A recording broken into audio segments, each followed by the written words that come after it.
Guys, wrestling fans, there's information today that the Shield, WWE is planning the Shield returning to an upcoming WWE pay-per-view. Let's get into the news, guys. The Shield made a major impact when they debuted at Survivor Series 2012. It was Rollins, Dean, and Roman Reigns.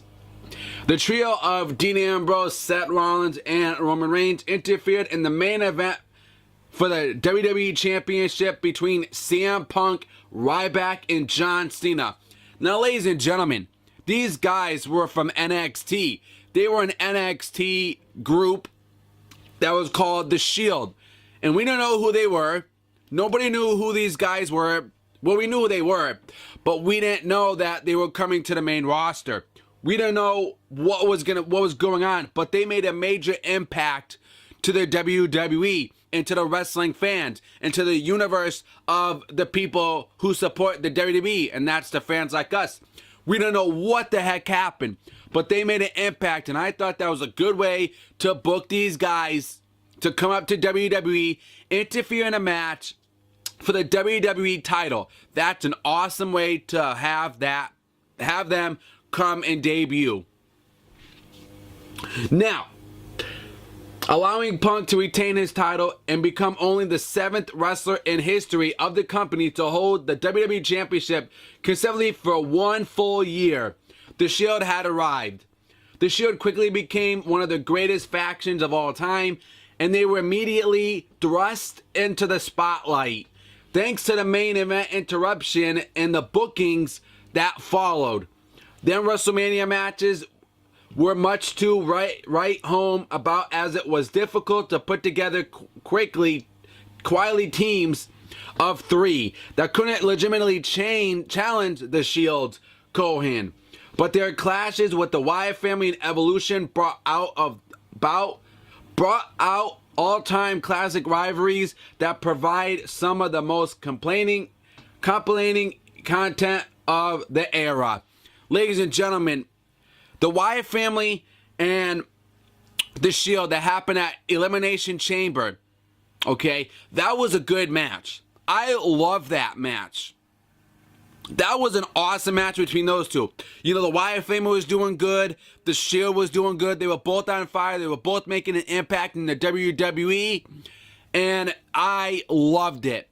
Okay, when they made that match, I was like, this is a fantasy match. This is a dream match that's going to happen in WWE.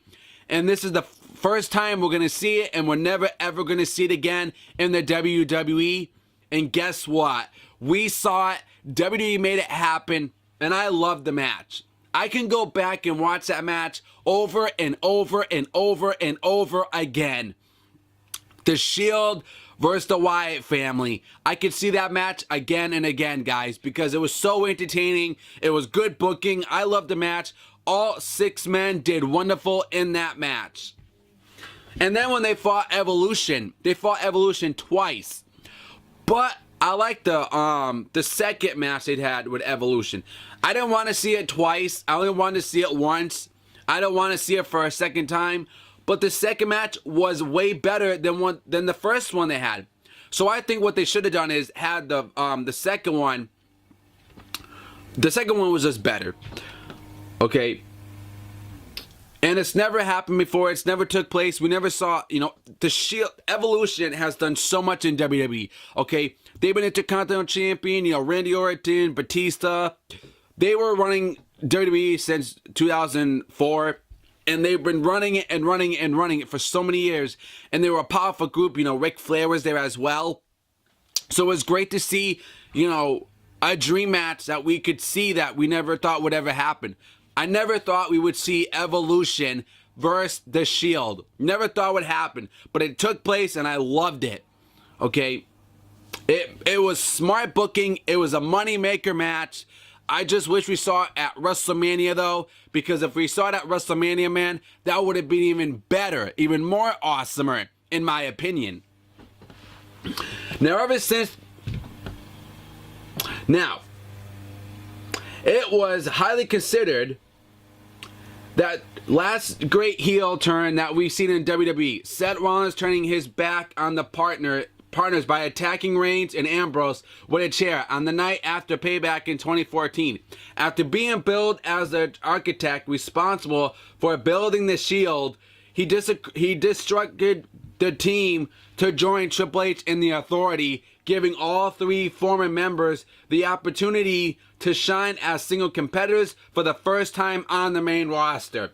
Ever since the Shield was dissolved, fans have clamored for a triple threat collision, pitting Rollins, Reigns, and Ambrose against each other on the grand stage of a marquee pay-per-view, WrestleMania. When it finally happened at this year's Battleground, it was left a lot to be desired due to the fact that Reigns sat out the entire promotional build-up because of a suspension he received for violating the WWE wellness policy. Now, here's what I'm going to say about that. The wellness policy. I didn't care for the match.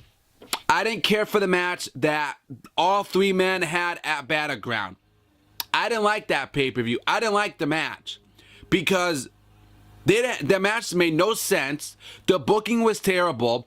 Roman Reigns was not able to be there to build that match, to have this triple threat match that people have been waiting for. It was a dream match that people wanted to see. It finally happened, but guess who was not there? Roman Reigns was not there to promote this big dream match that people wanted to see because of the wellness policy. So this whole match, in my opinion, I wasn't interested in it. I didn't care about it. It wasn't important to me because Reigns was not there to promote this big match that, wrestling fans wanted to see. We didn't get it, so I didn't care about it.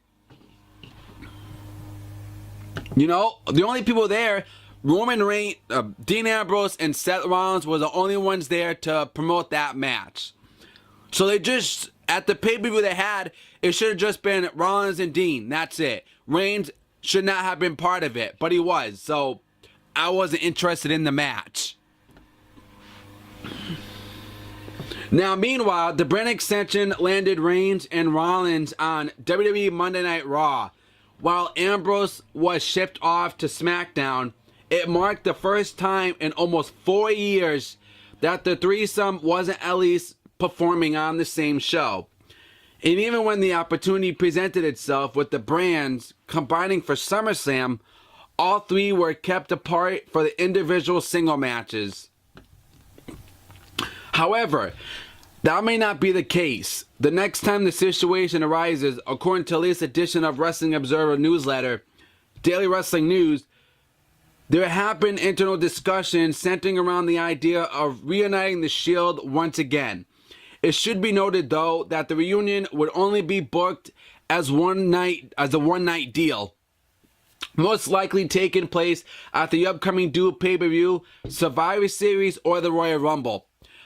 I would do it at Survivor Series because that's when the Shield debuted. That's when they debuted in that triple threat match against Cena, Punk, and Ryback. That's where they should debut because it's smart booking. It's a good idea. It would be cool to see that at the Royal Rumble, but I think, if they debuted at at Survivor Series, that's where they debuted, then that's where they have to do it. They got to go back to their past. That's a smart way. If they do it at the Royal Rumble, what would be the point? There has to be a backbone for them. If they're going to do it at the Royal Rumble, then what would be the reason for them to do it then? If you do it at Survivor Series, it's going to make more sense because that's where they debuted in 2012. That's where the Shield debuted. That's when they shocked the whole world in WWE and the universe. So you got to have them debut at Survivor Series. It just makes more sense. But there's been no plans to trade Reigns, Rollins, and Ambrose to the other show.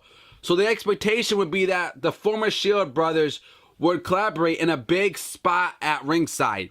Or at very least, in a segment backstage. The reason for the talks is because all three are now working as baby faces. Even there remains quite a bit of the backlash directed at Reigns, and Rollins is still in the process of fully complicating his face turn. In addition, Ambrose made some inroads into turning heel this week, but attacking John Cena after the main event on SmackDown.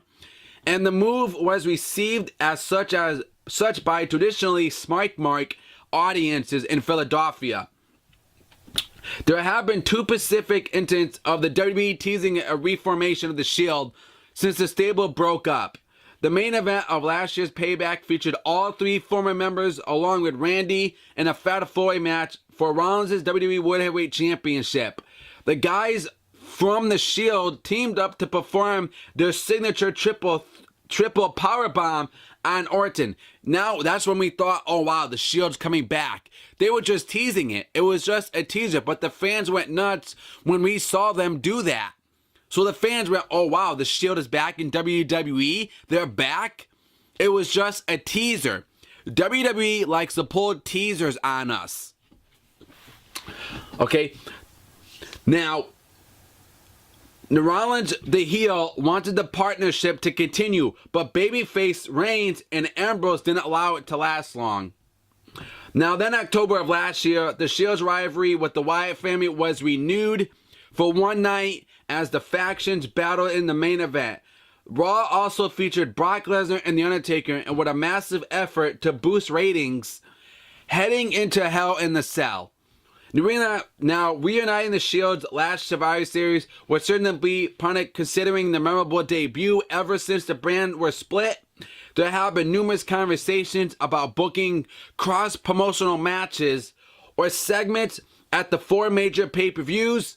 That notion was kickstarted at SummerSlam when Brock Lesnar of Raw faced Randy Orton of SmackDown. A Shield mini reunion will certainly add into which WWE chooses for a Shield occasion. So that's what's going on, guys, with the Shield.